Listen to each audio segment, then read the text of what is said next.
Audio Hub Preview.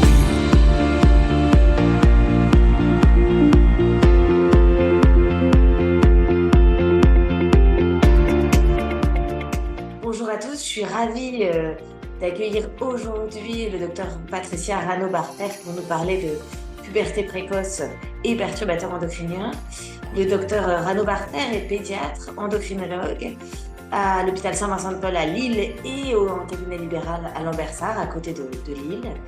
Et elle est en deuxième année de thèse de sciences au laboratoire FIMA et au Muséum d'histoire naturelle. Elle est en plus de tout ça secrétaire de l'AFPEL, qui est l'Association française des pédiatres endocrinologues libéraux. J'avais une première question. Alors, Patricia, est-ce que vous pourriez nous présenter des études qui concernent l'impact des perturbateurs endocriniens sur le risque de puberté précoce? Bonjour à tous. Alors, c'est difficile de citer des études qui font un lien direct entre perturbateurs endocriniens et puberté précoce. Je vais vous expliquer pourquoi, mais parce que c'est un lien qui est difficile à établir, même s'il y a de nombreux faisceaux d'arguments. Alors, pour commencer, les pubertés précoces, les consultations pour puberté précoce sont en nette augmentation pour nous, les endocrinopédiatres, que ce soit à l'hôpital ou en libéral. Et en effet, depuis 20 ans, on a de plus en plus de consultations, en particulier pour les filles. On a 10 fois plus de puberté précoce chez les filles que chez les garçons. Et ce qu'il faut savoir, c'est que chez les filles, on a quelquefois quand même des causes organiques, mais c'est seulement dans moins de 5% des cas. Dans 95% des cas, on dit qu'elles sont de forme idiopathique, sans cause retrouvée, et c'est là qu'on sait que la part environnementale est très importante. On a de plus en plus de petites filles qui consultent pour des poussées mammaires autour des âges limites, c'est-à-dire entre 6 et 8 ans. Et on a peu de données vraiment récentes, précises sur l'incidence de ces pubertés précoces, mais on a quand même des chiffres au Danemark, 0,2% des filles et moins de 0,05% des garçons. Et en France, les dernières données datent de 2018 et concernaient seulement les enfants sous traitement freinateur de puberté. On avait 2,68 sur 10 000 petites filles qui présentaient une puberté précoce. Et de façon fréquente, on a un surpoids associé à cette puberté précoce. Alors, je vais vous prendre l'exemple d'une situation très courante qu'on a aujourd'hui dans nos consultations. Une petite fille, Zoé, qui a 7 ans et 8 mois, qui présente une poussée mammaire isolée. Et c'est donc son motif de consultation. Quand on reprend les antécédents personnels, elle est née un tout petit peu en avance, à 36 semaines d'aménorrhée plus 5 jours, à l'issue d'une PMA, avec un poids de 2,850 kg et une taille 46 cm, c'est-à-dire limite retard de croissance intra-utérin. Elle a un asthme, une dyslexie sévère, une dysorthographie, des difficultés de concentration à l'école. Elle a un IMC un peu augmenté à 2,5 DS. Elle fait 1 heure de sport par semaine et 1 à 2 heures d'écran par jour. Dans les antécédents familiaux, on retrouve un papa avec une maladie de Crohn, une maman avec un surpoids et une thyroïdite d'Hashimoto. Elle a eu une endométriose qui a amené à la PMA et elle a été réglée à 12 ans. La tante maternelle a eu un cancer du sein à 41 ans et son frère de 12 ans a une obésité, des troubles des apprentissages. Alors, c'est vraiment un cas réel et des cas qu'on voit très fréquemment. Et ce qui m'a intéressé de vous montrer, c'est que bien sûr, cette petite fille consulte pour une poussée mammaire précoce qui va nécessiter une prise en charge, mais elle a aussi tout un cortège de symptômes et de pathologies à titre personnel ou dans sa famille qui sont en lien avec une exposition aux perturbateurs endocriniens, même si on sait que c'est multifactoriel. Donc, je vous ai mis en rose ce qui est en lien avec les problèmes de reproduction, en jaune les problèmes de poids et de thyroïdie, enfin d'auto-immunité. Et puis après, vous avez les autres pathologies comme l'asthme et la maladie de Crohn. Et donc ici, je vous ai représenté dans ce tableau les différentes pathologies pour lesquelles il y a une part démontrée de l'impact des perturbateurs endocriniens. Et donc, donc je les ai classés ici en ce qui concerne le système de reproduction masculin, ici le système de reproduction féminin. Et donc, dans le cas de Zoé, on retrouve tout un tas de choses en lien avec ce que vous retrouvez sur le tableau. Et ici, des pathologies plus générales qui concernent autant le sexe féminin que le sexe masculin. Alors, la question qui se pose et qui rend très difficile les études sur l'impact des perturbateurs endocriniens sur la puberté précoce, c'est qu'il est difficile aujourd'hui de savoir quelle est la part de ce qui s'est passé pendant la grossesse et la programmation de la mise en place du système de reproduction et des différents organes ou des différentes glandes. Et ensuite, la part des réexpositions, puisque tout au long de la vie, notamment tout au long de l'enfance, il y a toujours une réexposition aux perturbateurs endocriniens en mélange, hein, comme ils sont représentés ici. Et c'est difficile quand on prend les enfants au moment de l'apparition des signes de puberté précoce de savoir quelle est la part de ces deux phénomènes, qui sont probablement d'ailleurs tous les deux en cause.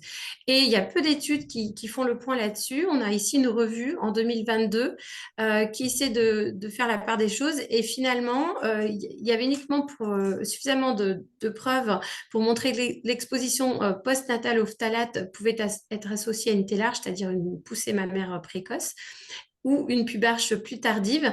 Mais pour les autres substances, on avait bien un lien avec la puberté précoce, mais c'était difficile de dire si c'était la part anténatale ou la part postnatale ou les deux qui avaient pu déclencher ce phénomène. La deuxième question importante, c'est quels sont les facteurs aggravants et protecteurs qui peuvent jouer sur le fait que, alors que tout le monde est plus ou moins exposé aux mêmes substances chimiques tout au long de la vie, tout le monde ne déclenche pas une précocité, enfin une puberté précoce. Et donc, pareil, ça rend très difficile les études sur ces sujets puisqu'il faut prendre en charge les autres facteurs de l'exposome, comme par exemple l'exposition aux ondes électromagnétiques, la lumière artificielle, les hausses des températures, la pollution atmosphérique ou la sédentarité. Il faut prendre en compte également les facteurs génétiques. Il y a quand même quelques causes de puberté précoce avec des mutations monogéniques familiales qui sont connues. Et puis, les modifications épigénétiques qui peuvent se transmettre sur différentes générations qui vont également jouer dans l'apparition de ce phénomène. Enfin, ce qui est compliqué également à démontrer, c'est quels sont les organes cibles des perturbateurs endocriniens qui vont avoir un impact sur un déclenchement d'une puberté précoce. Je vous ai représenté ici, en fait, tous les organes qui peuvent avoir un lien à un moment donné avec le déclenchement d'une puberté précoce, et notamment, bien sûr, le cerveau, l'axe hypothalamo-hypophysaire, mais aussi le foie et les reins, qui sont des organes de détoxification très importants, et puis tous les organes de reproduction qui peuvent être concernés par une perturbation endocrinienne chimique et être en lien avec la puberté précoce. Ici, une étude qui vous montre que en étudiant une cohorte de 338 enfants en Californie exposés à des produits d'hygiène et des cosmétiques, on pouvait retrouver un lien entre certaines substances chimiques issues de ces cosmétiques et un âge d'apparition différent des signes de puberté. Donc, ce qui était intéressant dans cette étude, c'est qu'ils ont regardé à la fois l'exposition anténatale dans cette première partie, donc par exemple au phtalate, au triclosan, à certains parabènes, et également ce qui se passe quand l'exposition est plutôt péripubertaire à ces mêmes substances. Et on voit qu'à chaque fois, il peut y avoir un lien avec un décalage de l'âge de la pubarche, de la télarche ou de la ménarche, mais que ce ne sont pas les mêmes décalages selon le moment de l'exposition à ces mêmes substances. Il y a assez peu d'études qui vont aussi loin dans l'analyse. Merci beaucoup pour toutes ces informations. Et c'est vrai que je voulais profiter de cette occasion pour que tu nous présentes l'étude Pénélope, donc, qui est coordonnée par le cabinet. Comment on va en Alors, savoir plus, ouais. oui, je vais vous expliquer. Donc, l'étude Pénélope, c'est une étude de recherche clinique qui concerne les petites filles présentant une puberté précoce apparue entre l'âge de 6 et 8 ans. L'objectif étant justement d'être au plus proche de la pratique clinique de nos cabinets. Cependant, le recrutement des petites filles va se faire par le biais de l'hôpital Saint-Vincent-de-Paul qui me soutient pour cette étude et qui a une direction de la recherche clinique, et également par le biais de mon cabinet libéral à Lambersart. Et l'objectif, en fait, c'est justement de regarder quels sont les facteurs environnementaux qui déclenchent les pubertés précoces, mais également comment est-ce qu'on pourrait éventuellement agir pour réverser une partie du phénomène qui peut-être parfois vient juste de se déclencher et sur lequel, en modifiant le mode de vie, on pourrait peut-être réverser au moins une partie des symptômes ou en tout cas les ralentir. Donc ici, je vous ai représenté en fait la démarche de ce que je propose comme mesure de santé environnementale. C'est accompagner les patients pour diminuer l'exposition aux perturbateurs endocriniens. Donc, bien sûr, diminuer l'exposition aux perturbateurs endocriniens, ça concerne aujourd'hui toute la population, y compris lorsqu'il n'y a pas encore de maladie, pour les protéger de futures pathologies. C'est aussi, comme on l'a vu pour le cas de la petite Zoé, apprendre à détecter, reconnaître toutes les pathologies en lien avec des facteurs environnementaux qui peuvent se retrouver chez un même patient ou une même famille.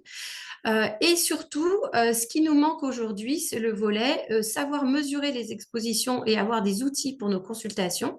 Aujourd'hui, ce n'est pas encore le cas. Et aussi, est-ce que changer son mode de vie, diminuer l'exposition aux perturbateurs endocriniens va permettre d'améliorer les maladies lorsqu'elles sont là, influencer leur évolution naturelle?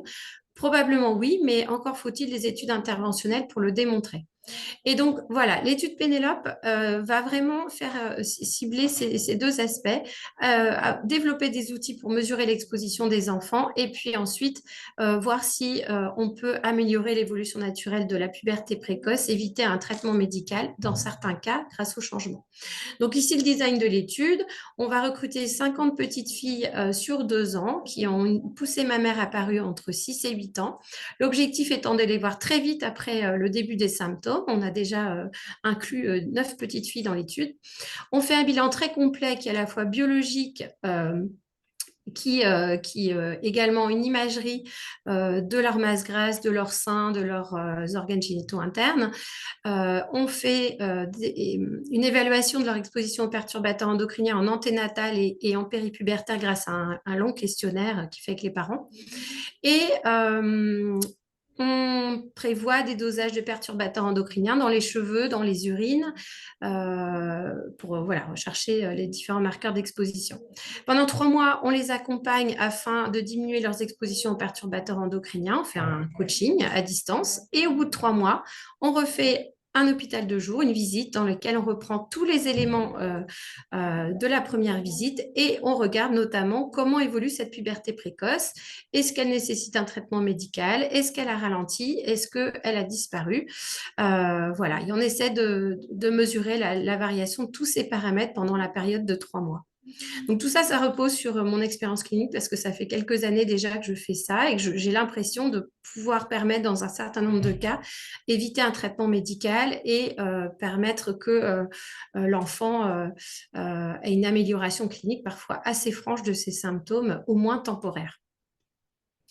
Et en parallèle, notre association des endocrinopédiatres libéraux, l'AFPEL, met en place 2 études qui vont débuter là maintenant. Donc, l'étude Prospel, le premier observatoire des stades pubertaires en libéral. Donc, justement, le but est de regarder, de faire une photographie de tous les stades pubertaires aujourd'hui en France chez des enfants de 5 à 18 ans pour remettre à jour des données qui, malheureusement, sont un peu anciennes aujourd'hui et pouvoir resituer ce qui est pour nous la normalité de la puberté en 2023. Et en parallèle, on a également la mise en place d'un registre des pubertés précoces en France, parce que c'est pareil, les données ne sont plus actualisées et on a beaucoup de modifications des formes cliniques et une augmentation des cas. Voilà, donc tout ça avec l'appui de Santé publique France et l'appui des endocrinopédiatres libéraux un peu partout en France. On est de plus en plus nombreux. Donc quand vous avez une consultation pour puberté précoce, n'hésitez pas à nous adresser les enfants, parce que c'est quand même une prise en charge très spécifique, comme vous l'avez compris. Merci beaucoup, hein, c'est super pour